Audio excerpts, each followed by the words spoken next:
नमस्ते, हजुरहरूलाई स्वागत छ मेरो च्यानलमा। आज चाहिँ मैले होममेड सेरेलेक अथवा चाहिँ बच्चाहरूको लागि लिटो कसरी बनाउने भन्ने एउटा प्रोसिजर लिएर आएको छु। हाम्रो नेपाली समाजमा चाहिँ लिटो खुवाउने प्रचलन एकदमै छ र यो बच्चाहरूको लागि एकदमै हेल्दी फुड हो। यो लिटो चाहिँ मैले बच्चाको डाक्टरले रिकमेन्ड गर्नुभएको चार्ट अनुसार चाहिँ तयार गरेको हो। हजुरहरूले पनि यसरी नै चाहिँ बनाएर हजुरहरूको बच्चाहरूलाई खुवाउन सक्नुहुन्छ। अनि मेरो भिडियो हजुरहरूलाई कस्तो लाग्छ, यदि मन परेको भए please like, share and subscribe गर्न चाहिँ नबिर्सिनु होला। साथै साथमा रहेको बेल आइकन पनि प्रेस गरिदिनु होला है त। अब सुरुमा चाहिँ हामीलाई होममेड सेरेलेक बनाउन चाहिने सामग्रीहरूबाट सुरु गरौँ है त। यो मैले जति पनि इन्ग्रेडियन्टहरू लिएको छु यो चाहिँ मैले डाक्टरको चार्टलाई चाहिँ जस्ताको तस्तै फलो गरेको छु। हजुरहरूले पनि हेर्न सक्नुहुनेछ।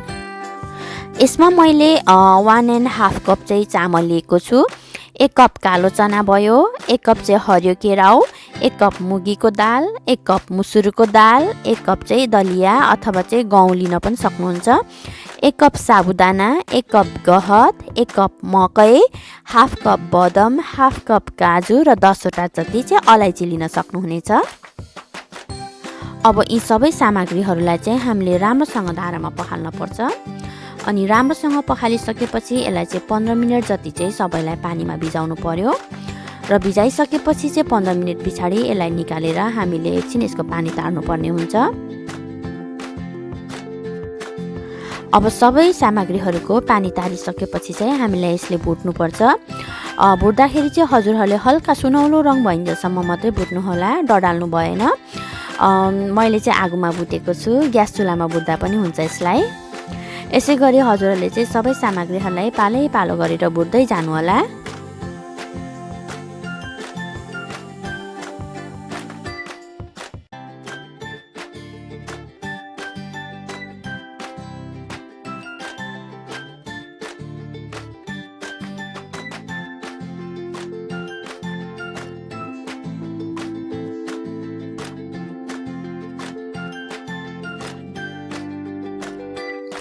हाम्रो सबै सामग्रीहरू चाहिँ भुटेर तयार भइसकेको छ।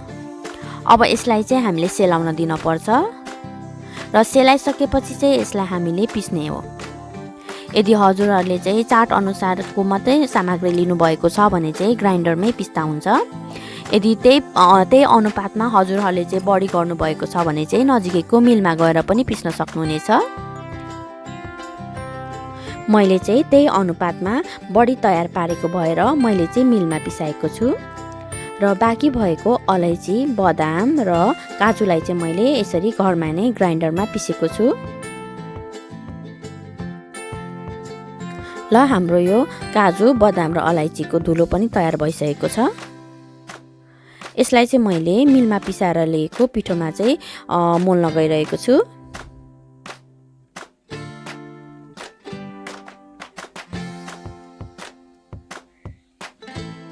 यसलाई चाहिँ हामीले राम्रोसँग मोल्नुपर्ने हुन्छ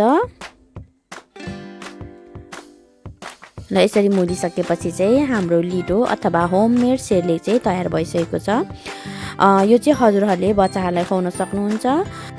यो तयार भइसकेको लिटोमा चाहिँ हजुरहरूले चाहिँ आवश्यकता अनुसारको पानी अथवा दुध र चिनी चाहिँ मिसाएर आफ्नो बच्चाहरूलाई खुवाउन सक्नुहुन्छ। यो चाहिँ 6 महिना पुगिसकेको बच्चाहरूबाट चाहिँ सुरु गर्दा हुन्छ र यसलाई पकाउँदाखेरि हजुरहरूले चाहिँ राम्रोसँग 5 देखि 10 मिनटसम्म पकाएर आफ्नो बच्चाहरूलाई चाहिँ खुवाउन सक्नुहुन्छ। यो चाहिँ एकदमै पौष्टिक फुड हो र हजुरहरूलाई चाहिँ आफ्नो बच्चाहरूलाई चाहिँ दिन सक्नुहुन्छ। नास्ताको रूपमा अथवा दिउँसो खाजाको रूपमा पनि दिन सक्नुहुन्छ। अब मैले यो तयार भइसकेको लिटो अथवा चाहिँ होममेड सेरेलेकलाई चाहिँ मैले स्टोर गरेर राख्दैछु। यो चाहिँ हजुरहरूले 3 देखि 6 महिनासम्म राम्रोसँग एयरटाइट कन्टेनरमा चाहिँ स्टोर गरेर चाहिँ राख्न सक्नुहुन्छ है त। धन्यवाद। हजुरहरूलाई मेरो भिडियो कस्तो लाग्यो, मन परेमा लाइक, शेयर एन्ड सब्सक्राइब गर्न चाहिँ नबिर्सिनु होला है त।